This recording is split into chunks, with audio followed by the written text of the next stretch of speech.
રાત બહુ શાંત હતી, પણ એની અંદર તોફાન ચાલતું હતું. એ દરરોજની જેમ આજે પણ છત પર એકલો બેઠો હતો. હાથમાં એની જૂની તસવીર અને આંખોમાં હજારો પ્રશ્નો. શા માટે કઈ હશે? એ મારી ભૂલ હતી કે સમયની? આ પ્રશ્નો હવે એને અંદરથી ખાઈ રહ્યા હતા. એ પહેલા જેવો રહ્યો ના હતો. હસવું બંધ થઈ ગયું હતું. લોકો વચ્ચે રહીને પણ એ હવે એકલો પડી ગયો હતો.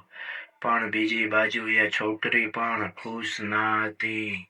જે નિર્ણય એણે લીધો હતો એ હવે એની સૌથી મોટી પીડા બની ગઈ હતી. એક દિવસ ઘણા સમય પછી એને મેસેજ કર્યો, એકવાર મળવું છે.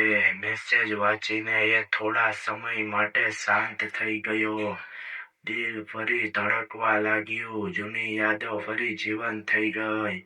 અને આખરે એ મળવા ગયો, એ જ જગ્યા પર જ્યાં બંને પહેલી વાર મળ્યા હતા.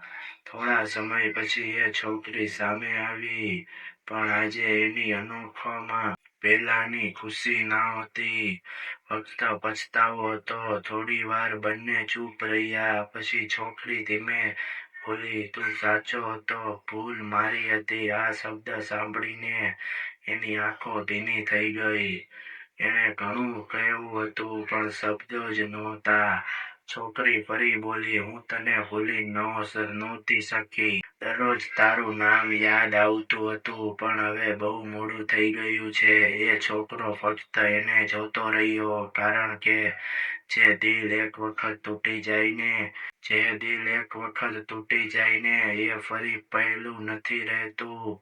થોડા સમય પછી એ છોકરી ત્યાંથી ચાલી ગઈ. અને આ વખતે એણે એને રોકી પણ નહીં, કારણ કે હવે એ સમજી ગયો હતો, કેટલા લોકો પ્રેમ તો કરે છે, પણ ક્યારેય આપણા નથી થતા. અને એ રાતે એણે પહેલી વાર એની યાદમાં રડવાનું બંધ કર્યું. ક્યારેક છેલ્લી મુલાકાત જ સૌથી મોટી યાદ બની જાય છે.